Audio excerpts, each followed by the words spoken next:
Okay, and I'm back.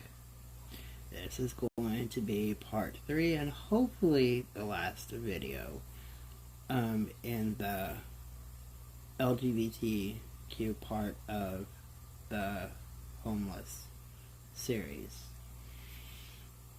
I paused the last video. I was about to go put the cat back out of the room, and he decided to knock over the phone and totally messed up the video. But at least I was at a good place to stop. So I will continue from where I left off, and anybody that sees this one without seeing the other two, please go back and view those. And while I'm saying that, if you have not subscribed, please do so. Thank you.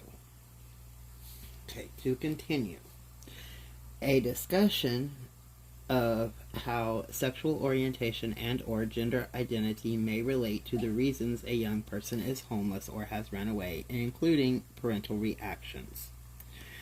A discussion of social issues and challenges unique to transgender and gender nonconforming youth. Guidance on how to serve LGBT youth respectfully and equitably. Information about community resources available to serve LGBT youth and their families. Information about the agency's non-discrimination policy and any applicable state non-discrimination laws. Discussion about the importance of confidentiality for LGBT youth and how to comply with state and agency confidentiality rules and policies. Discussion about the intersection of race, culture, socioeconomic status, white privilege, and other cultural factors with sexual orientation and gender identity. And then you can establish sound recruitment and hiring practices. In order to ensure that all youth clients are competently served by agencies that provide homeless youth services, agency administrators should inquire into a potential hire's past work experience, his or her ability to do the tasks required by the position, and his or her ability to competently work with the diverse population of youth the agency serves, including LGBT youth.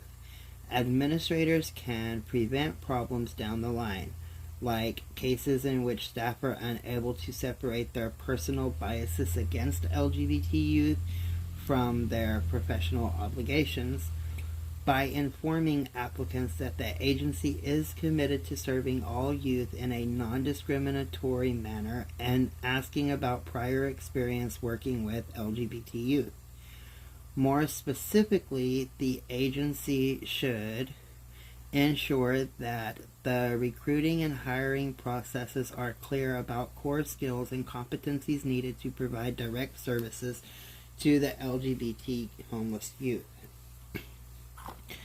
Create and monitor goals for the hiring and retention of the diverse staff that reflects the diversity of the population served. Offer support and leadership in implementing LGBT competent services.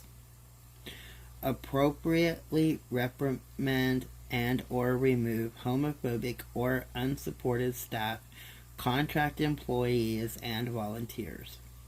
And establish personnel goals which guide staff to celebrate and nurture a youth's sexual orientation and gender identity and not simply accept or tolerate it. And develop agency connections to LGBT organizations and the LGBT community. One of the best ways to stay on top of local LGBT youth resources in the community is to develop connections with local resources and with the LGBT community more generally. In addition, by developing relationships with other providers who serve LGBT youth, agencies will be better able to determine how to reach out to LGBT youth who are not receiving any services. Administrators should encourage staff members to Get involved with local networks of organizations that are concerned with the welfare of LGBT people generally. Develop collaborations with LGBT community groups to support the establishment of services for LGBT runaway and homeless youth. Build a stronger network of LGBT people and allies within the agency and agency contractors. Commit to outreach in areas where LGBT youth have been known to congregate. Regularly review all local resources to find those that are LGBT friendly. Use or refer to health and mental health providers who have been trained on the specific health needs of transgender youth and who understand the professional standards of care for transgender people. And then, of course, any organization or agency can collect and evaluate data. Good data on the numbers of LGBT youth accessing services can help agencies determine whether they need expanded services for this population.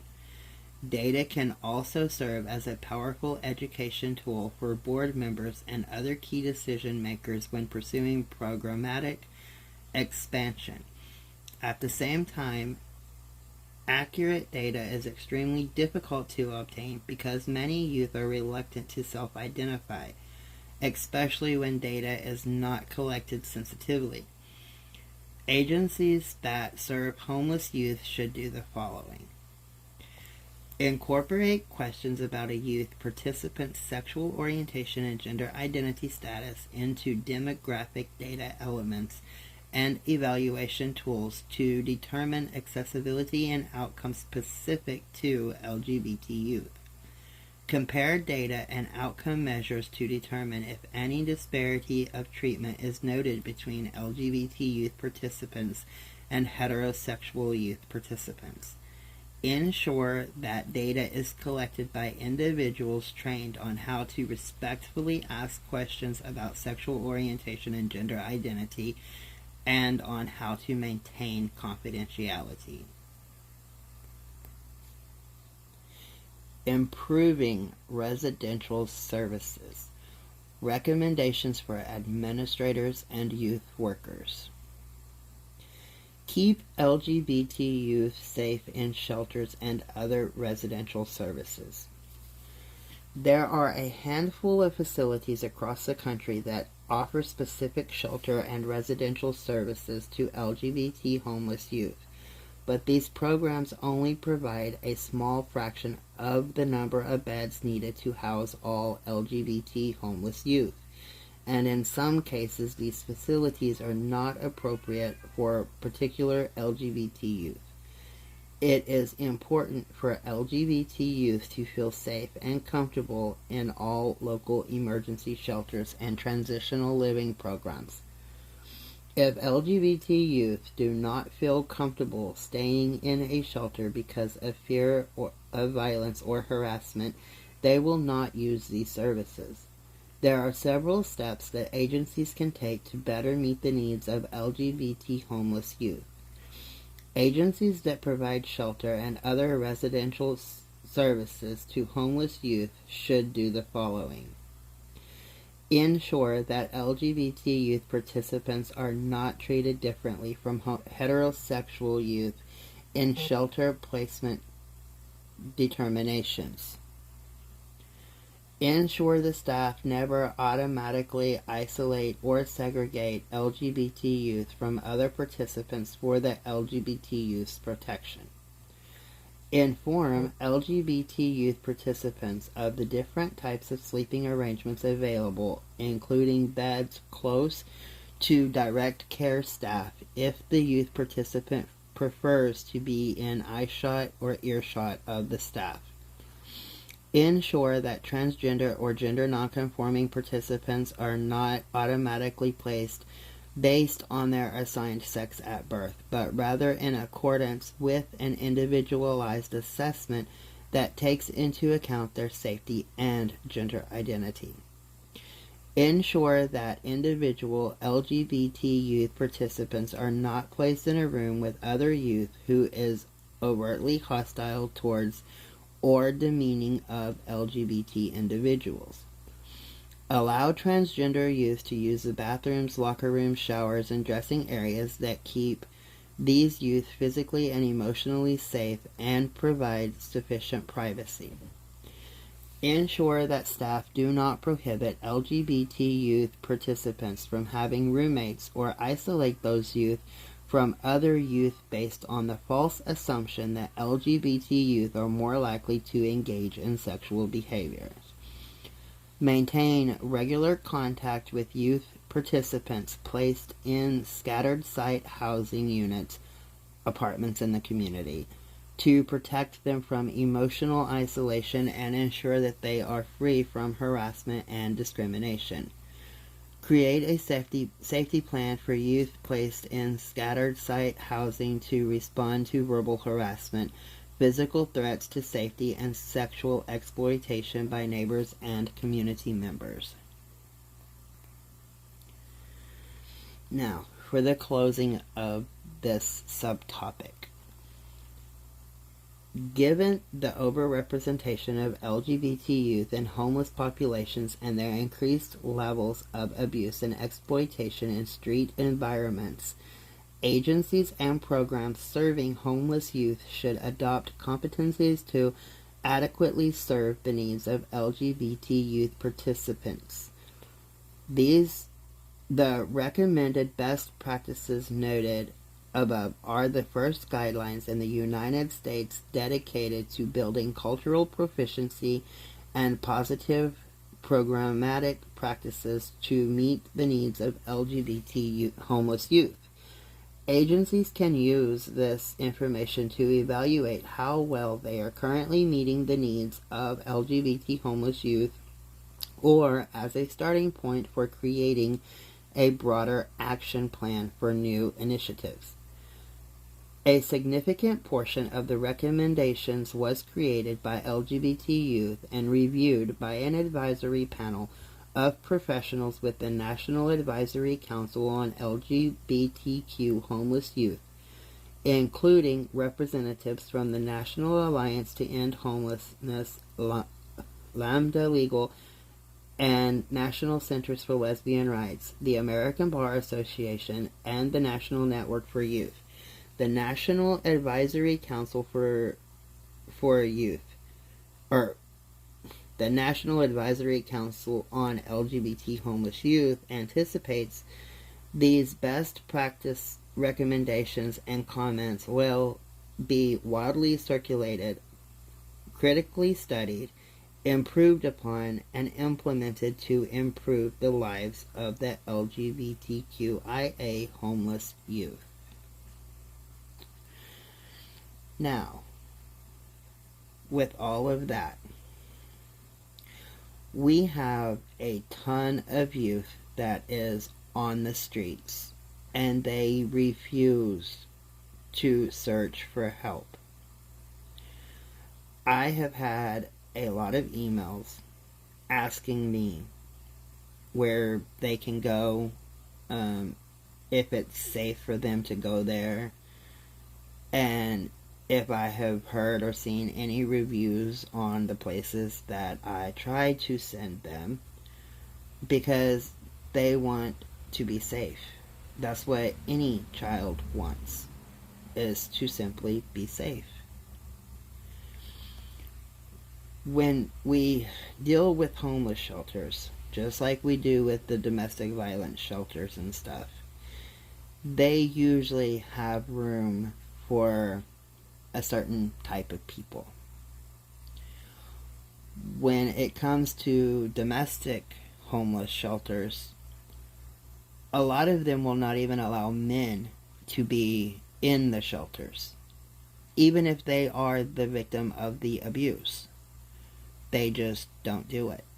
That's another thing that needs to change. The reason that I covered these 3 videos in this subtopic of LGBTQIA homelessness is because we do have many places that they can go. The places, however, are not set up for them. They're not kind and comforting. A lot of them expect them to give up their gender identity in order to fit in with what they already have going on. And all kinds of stuff like this that is also traumatic and devastating to the LGBTQIA youth. You know, we have to just allow our children to feel safe. And when they reach out to programs and stuff that they hear will help them, and then they have to change who they are in order to get the help, which is usually why they are homeless to begin with, is because they are branching out and being true to themselves. And then in order to get help, they're told that they can't be true to themselves. This is a major issue that we face, and not only here in the United States. This is everywhere. And it's time that we fix this issue. So if you have a local youth shelter in your area, I encourage you to go to them and question them. Ask them what they have set up for the LGBTQIA population, what they do to reach out and assist the homeless youth in this community. You know, ask them who their contractors are or what mental health agency that they send these kids to, and then find out from that mental health agency if they are LGBTQIA friendly or if they want to just do conversion therapy. There is a lot of things that we can do as a society to help get kids off the streets. And if we don't do it, no one will. So take that first step. Find your local youth shelter and ask them how they are prepared for accepting LGBTQIA youth into their facilities. And after you have done that, please comment below. You don't have to say your town or, which agency you went to or whatever, but just let me know what your experience was when you asked them those specific questions. Because there is a bigger picture to all of this. And the bigger picture should end with everybody being off of the streets. Have a good night, everyone.